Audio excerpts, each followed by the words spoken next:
வணக்கங்க. தூண்டில் மீனவன் நிறுவனத்து மூலமாக உங்களுக்கு பல ப்ராடக்ட்டுங்க செஞ்சு கொடுத்துக்கிட்டு இருக்கோம்.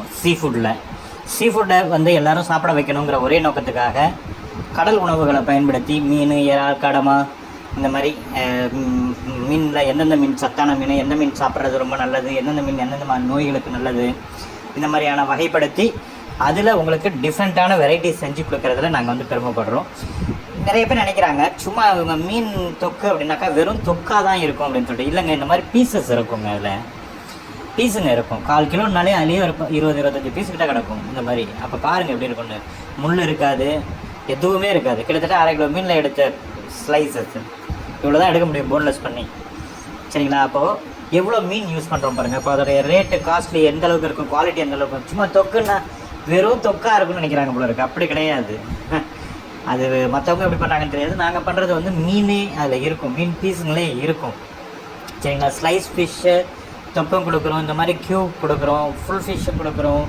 சரிங்களா? போன்லெஸ் கொடுத்துட்ருக்கோம், போனோடையும் கொடுத்துட்ருக்கோம். அதே மாதிரி பார்த்திங்கன்னா இறாலாம் அப்படி சுத்தம் பண்ணினா சும்மா சாதாரணமாக கிடையாதுங்க. இறாலை நல்லா உரிச்சிட்டு அந்த முதுகில் இருக்கிறது அந்த இதற்கு பாருங்கள், அந்த நரம்பு இருக்கும் பாருங்கள், குடல், அதை வந்து இது பண்ணி எடுத்து சுத்தமாக க்ளீன் பண்ணிவிட்டு எல்லாம் இது பண்ணி அதுக்கப்புறம் தான் நம்ம அதை ப்ரிப்பரேஷனுக்கு பயன்படுத்துவோம். ஏன் அப்படின்னாக்கா அந்த முதுகில் இருக்கிற நரம்பு வந்து குழந்தைங்களுக்கு வந்து அஜீரணம் ஏற்படுத்தும், வயிற்று வலி ஏற்படுத்தும், சாப்பிட்றவங்களுக்கு பல பிரச்சனைகள், உபாதைகள் ஏற்படுத்தும். அதனால் அது சாப்பிடக்கூடாதுங்க.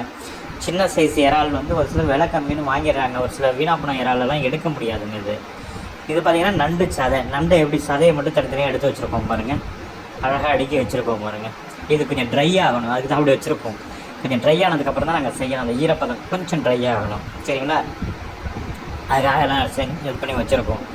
சரி, இதை மாதிரி எதுக்காக இதெல்லாம் பண்ணணும்? அப்படியே மீன் எடுக்கலாம், இது பண்ணலாம், கொள்ளலாம், சாப்பிட்லான்னு நீங்கள் தான் சொல்கிறீங்களே. மீன் சாப்பிட்டா குழந்தைங்களுக்கு முள் இருக்குது, சாப்பிட மாட்டாங்க. நல்ல சத்தான உணவு, முள்ளுக்கு பயந்துக்கு சாப்பிட மாட்டாங்க. சாப்பிட்டதுக்கப்புறம் ஒரு நீச்சல் வாடை வருது, அதனால் சாப்பிட மாட்டாங்க. இந்த மாதிரி பல பிரச்சனைகள் சொல்கிறீங்க இல்லைங்களா? இல்லை எப்படி செய்யணும்னு தெரியாது, இதெல்லாம் சொல்கிறீங்க இல்லைங்களா? அதனால் நாங்களே என்னென்னலாம் இதை செய்ய முடியுங்கிறத உங்களுக்கு சொல்லியும் தரோம். செஞ்சு கேட்டிங்கன்னா நாங்களே செஞ்சு அனுப்பணும் ரெடிமேடாகவே. இப்போ இதை இந்த மாதிரி போன்லெஸ் பண்ணி வச்சுக்கிட்டோன்னா, இப்போ நண்டும் சரி, இறாவும் சரி, மீனும் சரி, எல்லாமே போன்லெஸ் பண்ணி வச்சுக்கிட்டோன்னா என்னென்னலாம் இப்போ செஞ்ச முடியும்னாக்கா, கட்லெட்டாக செஞ்சு கொடுக்கலாம் குழந்தைங்களுக்கு. மீனாக சாப்பிடலைன்னா மீன் கட்லெட் கொடுக்கலாம். டியூனா ஃபிஷ்ஷில் கட்லெட் செஞ்சு கொடுத்துட்டிங்கன்னா உடம்புக்கு ரொம்ப நல்லது. டெய்லி ஒரு பீஸ் கொடுத்துட்டே வாங்க, செம்மையாக இருக்கும். அதே மாதிரி புட்டு செஞ்சு கொடுக்கலாம். சரிங்களா? எப்படி இருக்குன்னு பாருங்கள். புட்டு செஞ்சு கொடுக்கலாம். சுறா புட்டோ, மீன் புட்டு, எது வேணாலும். வடையாக செஞ்சு கொடுக்கலாம். மீன் வடை செஞ்சு கொடுக்கலாம், இறால் வடை செஞ்சு கொடுக்கலாம், நண்டு வடை செஞ்சு கொடுக்கலாம். இதெல்லாம் கடல் உணவை எது வேணாலும் பயன்படுத்தி செஞ்சு கொடுக்கலாம். குழம்புக்கு எத்தனை விதமான குழம்புகள் செய்யலாம். அந்த நீச்சல் வடை வராமல் குழம்பு எப்படி செய்யணுங்கிறத சொல்லித்தரோம். அதே மாதிரி கருவாடு ரத்த உற்பத்திக்கு ரொம்ப நல்லது. கருவாடை வந்து போன்லெஸ் பண்ணி இந்த மாதிரி பேக்கெட்டில் போட்டு கொடுத்துருவோம் நாங்கள். சரிங்களா? ஃபிஷ் தொக்கு செஞ்சு அந்த மாதிரி பாட்டிலில் போட்டு உங்களுக்கு கொடுக்குறோம் நாங்கள். சரிங்களா? மீன் தொக்கு, மீன் இது எல்லாமே உண்டு. மீன் தொக்குலேருந்து, மீன் குழம்புலேருந்து, சூப்புலேருந்து, பானிபூரியிலேருந்து, அது மீன் ஊறுகாய், இறால் ஊறுகாய். அதே மாதிரி கிறிஸ்பி ஃப்ரை இருக்குங்களா? மீன் crispy fry, fish crispy fry இருக்கு இல்லையா? அது கொடுக்குறோம். அதே மாதிரி கருவாடு பேக்கெட்ஸ் கொடுக்குறோம். சாண்ட்விச் செஞ்சு கொடுக்குறோம். இது மாதிரி நிறைய ப்ராடக்ட்ஸ் இருக்குங்க. சரிங்களா? மசாலா வேணும்னாலும் மசாலா பவுடர்ஸ் இருக்குது. நீங்கள் ஃப்ரை பண்ணதுக்கப்புறம் இந்த பீச்சிலலாம் தூவி தராங்கல்ல, ஃப்ரை பண்ண மீன் மேலே மசாலா, அது கேட்டிங்கனாலும் நாங்கள் அனுப்பி வைப்போம். சரிங்களா? உங்களுக்கு எது வேணுனாலும் நீங்கள் ஆர்டர் பண்ணுங்கள், நாங்கள் உங்களுக்கு அனுப்பி வைக்கிறோம். இதையே உங்கள் ஏரியாவில் ஒரு கடையாற்ற வாங்கி பிஸ்னஸ் பண்ணணும்னு நினச்சிங்கன்னா எங்களுக்கு கால் பண்ணுங்கள். அதிக முதலீடு கிடையாதுங்க. எந்த ஃப்ரான்சைசி அமௌண்ட்டு, டெபாசிட் அதெல்லாம் எதுவும் கிடையாதுங்க. சரிங்களா? 10க்கு 10 கடை இருந்தால் போதும். நீங்கள் கடை ஆரம்பிக்கணும்னு நினச்சிங்கன்னா 10க்கு 10 கடை. அப்படி இல்லைன்னா ஒரு ஸ்டால் போடுற அளவுக்கு உங்களுக்கு கெப்பாசிட்டி, ஸ்டால் போட்டு நான் நடத்த போகிறேன் சார், இல்லை சார் வீட்டிலையே இருந்துக்கிட்டு நான் வீட்டில் வச்சே பண்ண போகிறேன் சார்னு சொல்லுங்கள். அதுக்கு எப்படின்னு ஐடியாவும் நாங்கள் தரோம்.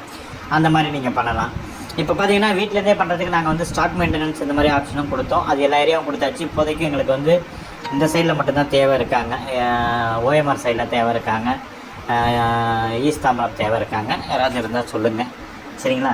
இந்த மாதிரி வாய்ப்புகளுக்கு கான்டாக்ட் பண்ணுங்கள். நன்றி.